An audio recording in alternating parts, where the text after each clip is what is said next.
अब विकास की नई ऊंचाइयां छूने से कोई रोक नहीं सकता है।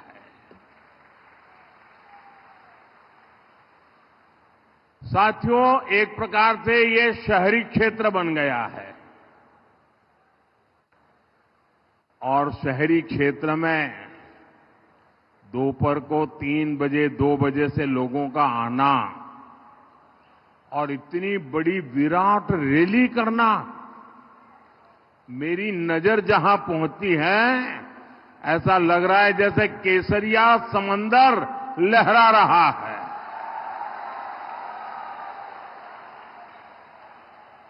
ये दृश्य अपने आप में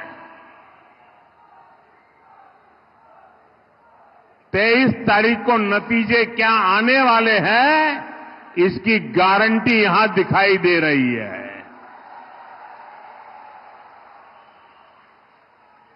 आज महाराष्ट्र के कोने कोने से एक ही आवाज आ रही है, भाजपा महायुती आए तर गती आहे, महाराष्ट्राची प्रगति आहे। साथियों, आज क्रांति गुरु लहूजी वस्ताद साल्वे जी की जन्म जयंती भी है। मैं उनको भी नमन करता हूं। आज इस अवसर पर मैं महाराष्ट्र के सपूत लोक नेता दीबा पाटिल जी को भी श्रद्धांजलि देता हूं। उनका त्याग और बलिदान, उनका परिश्रम हमें महाराष्ट्र के संकल्पों को पूरा करने के लिए नित नई ऊर्जा देता है। साथियों, छत्रपति शिवाजी महाराज ने हमें स्वराज की शपथ दिलाई थी।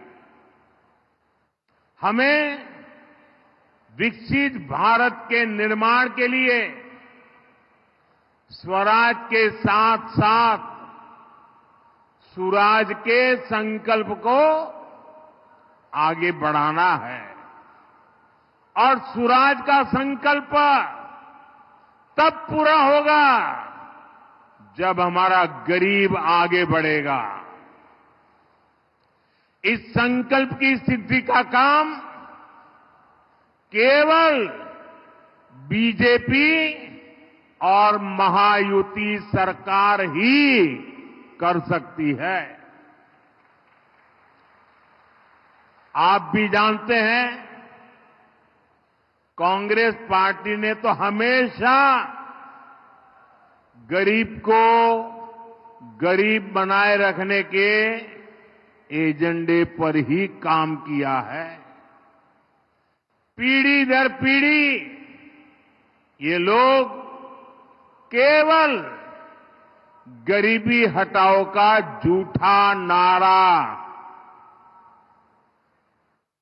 देते रहे, बोलते रहे, गाते रहे। गरीबी हटाओ के नारे के नाम पर कांग्रेस ने गरीबों को ही लूट लिया। इसलिए मेरा गरीब जिंदगी की मुश्किलों से बाहर नहीं आ पाया। रोटी, कपड़ा, मकान, आजादी के 70 साल बाद भी देश के ज्यादातर लोग इसी को पाने में जूझते रहे। पिछले 10 वर्षों में पहली बार ये हालात बदले हैं। पहली बार कोई सरकार 25 करोड़ लोगों को गरीबी से बाहर लाई है। हमने 4 करोड़ बेघर लोगों को पहली बार पक्का पक्के मकान का सुख दिया, सुरक्षा दी। हमने 12 करोड़ गरीबों के घर में शौचालय बनाकर उन्हें सम्मान से जीने का अधिकार दिया। जल जीवन मिशन चलाकर हमने 12 करोड़ घरों में पहली बार पाइप से पानी पहुंचाया। आज देश में करीब करीब हर व्यक्ति के पास अपना बैंक खाता है। रेहड़ी पटरी वाला व्यक्ति भी, एक मेहनतकश मजदूर भी अब मोबाइल पर यूपीआई से पेमेंट कर रहा है। गरीब अब खुद भी आगे बढ़ रहा है, देश को भी आगे बढ़ा रहा है। और इन योजनाओं का सबसे बड़ा लाभार्थी कौन है? इसका सबसे बड़ा लाभार्थी है हमारा दलित समाज, हमारा आदिवासी समाज, हमारा पिछड़ा समाज, हमारे वंचित समुदाय के लोग। महायुति सरकार की नीतियां आज शोषितों वंचितों की ताकत बन रही है। भाइयों बहनों, जो काम 10 साल में हुए वो काम पहले भी हो सकते थे, लेकिन कांग्रेस की सरकारों की मंशा ही नहीं थी कि गरीब आगे आकर अपना हक मांगे। इसलिए आज भी कांग्रेस ऐसी हर योजना का जो गरीबों के लिए कल्याणकारी हो, जो नागरिकों के लिए सुविधा की हो, जो मध्यम वर्ग को सुख चैन की जिंदगी देने वाली हो, ऐसी हर योजना का कांग्रेस जमकर के विरोध करती है। आप देखिए, हम देश के 80 करोड़ लोगों को हर महीने मुफ्त राशन पहुंचा रहे हैं। हमारे यहां रायगढ़ में भी करीब 18 लाख लोगों को मुफ्त राशन मिल रहा है। अब मुझे बताइए भैया, इस काम से किसी का भी विरोध हो सकता है क्या? हो सकता है क्या? गरीब के घर में चूल्हा जले, हमें खुशी होगी कि नहीं होगी? मैं जरा आपसे पूछना चाहता हूं, खुशी होगी कि नहीं होगी? अगर गरीब का भला होता है तो आपको खुशी होगी कि नहीं होगी? लेकिन कांग्रेस पार्टी को नहीं होती है। कांग्रेस पार्टी क्या कहती है? कांग्रेस कहती है कि जो 25 करोड़ लोग गरीबी से बाहर निकले हैं, उन्हें राशन क्यों मिल रहा है? कांग्रेस चाहती है कि इन लोगों का खर्च बढ़े और ये फिर से गरीबी में चले जाएं। अगर अगाड़ी वालों को मौका मिला तो ये महाराष्ट्र में यही करेंगे। इतना ही नहीं, हमें तो सवाल पूछा जा रहा है कि गरीबों को मुफ्त राशन क्यों दे रहे हो? लेकिन आज कांग्रेस के एक नेता ने झारखंड में घोषणा की है, आप सुनकर के चौंक जाएंगे। उसने झारखंड में घोषणा की है कि वे सस्ते गैस सिलेंडर हिंदुओं को देंगे, मुसलमानों को देंगे, और आगे क्या कहते हैं, जो घुसपैठिए हैं उनको भी देंगे। आप मुझे बताइए भाई, ये जो घुसपैठियों की आरती उतारते हैं, क्या ऐसे लोगों को देश में कहीं पर भी अवसर मिलना चाहिए क्या? जरा दोनों हाथ ऊपर करके पूरी ताकत से बताइए, ऐसे लोगों को कहीं पर भी अवसर मिलना चाहिए क्या? खुलेआम उनका एक नेता घोषणा कर रहा है कि जो घुसपैठिए हैं, रोहिंग्या है, बांग्लादेशी है, उनको हम सस्ते में गैस सिलेंडर देंगे। ये वोट पाने के लिए देश के साथ आपके बच्चों के उज्जवल भविष्य के साथ कैसा खेल खेल रहे हैं, इसका ये उदाहरण है। इसलिए हमें ध्यान रखना है, ये कांग्रेस वोट बैंक की राजनीति करने में तो अग्रिम है, लेकिन गरीब की दुश्मन है। इसलिए कांग्रेस को रोकने की बड़ी जिम्मेदारी भी मेरे गरीब भाई बहनों की भी है। साथियों, बीजेपी और महायुति सरकार के लिए महाराष्ट्र का विकास ही पहली प्राथमिकता है। हम महाराष्ट्र के उज्जवल भविष्य का लक्ष्य लेकर काम कर रहे हैं। साथियों, पिछली सरकारों ने जो काम नामुमकिन बना दिए थे, हमने उन्हें धरातल पर उतार कर दिखाया है। मुंबई में अटल सेतु बना। अटल सेतु से रायगढ़ भी नई संभावनाओं से जुड़ गया। अब रायगढ़ से मुंबई जाना पहले से कहीं आसान हो गया है।